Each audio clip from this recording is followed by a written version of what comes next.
steps today before we go to talking about other matters. Supporting state governments.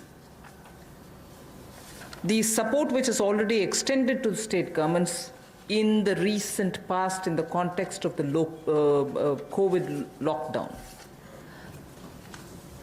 We completely recognize that, like the center, states are also facing a sharp decline in their revenues. Despite all this, we have consistently extended the support which is needed to be extended to the states, particularly because they are at the front end of fighting the COVID pandemic. Taxation devolution, if everything had been normal, as per the budget estimates, what had to be devolved to the states, we have devolved. 46,038 crores was devolved in April, which is based on the calculation provided in the budget, based on the BE, and that devolution happened as though everything is normal, as was presented in the budget.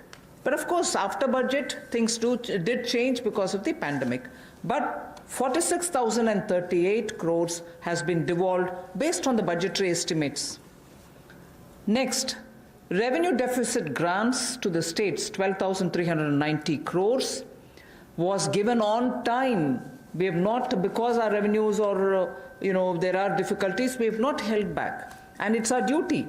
I'm not saying I've done a favor. It's our duty. We've given it.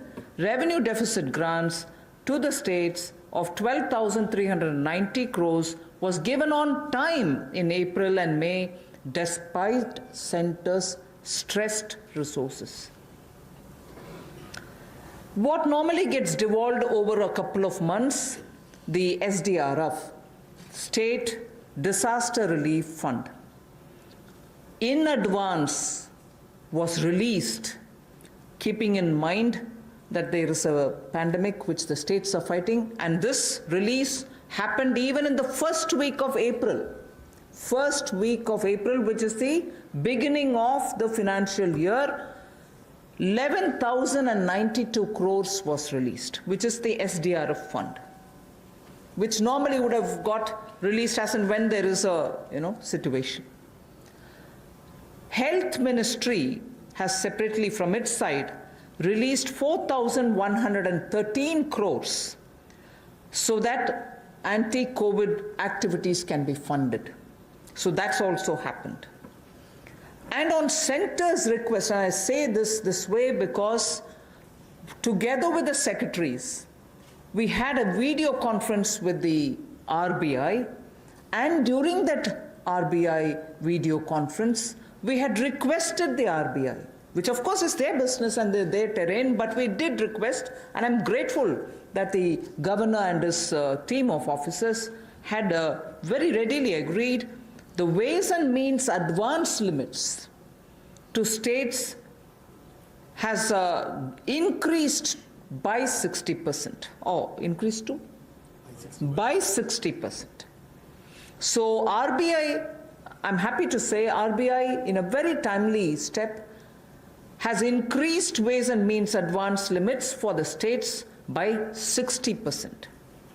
RBI also increased the number of days states can be in continuous overdraft position from 14 days, which is normal, to 21 days. So the continuous overdraft they can remain now, not just for a fortnight, but 3 weeks.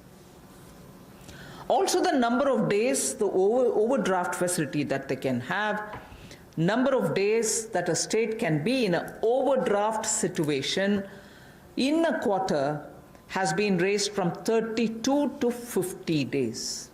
So nearly more than half the time, even if you're in overdraft position, Reserve Bank is okay with it. So these things had happened, and I wanted to say this is the support which we've already, because we understand states are the ones who are fighting at the forefront in containing COVID, we have not in any way hesitated to do what we are expected to do, although even we are under stress. We move to the next. Continuing with the supporting state governments. States have a net borrowing ceiling, which is about 6.41 lakh crores based on a 3% of GSDP. They can borrow up to 3% of their state's gross domestic product. 75% of was authorized already by us. You can go ahead borrowing that 3% amount. Today, I'm just stating a matter of fact. States have only so far borrowed only 14% of that limit which is authorized for them. They can always, in the first half of the year, borrow 50%. But we said you go ahead borrowing further for the first half, 75% also you borrow right at the beginning. But I'm just stating a matter of fact position that states have so far borrowed only 14% of the limit which is authorized to them. 86% of the authorized borrowing limits remain unutilized as of now. Nevertheless, because chief ministers have written to the Prime Minister, finance ministers have written to me saying, please increase our borrowing limit. It is now 3% of your state's GSDP. We have now agreed to increase this to 5%. Because it's an unprecedented situation, we have acceded to the demand of the states and increased their borrowing ceiling from 3 to 5%. This will give an extra 4.28 lakh crores to the states. 86% is remaining, although it is authorized, it is remaining unutilized. Only 14%.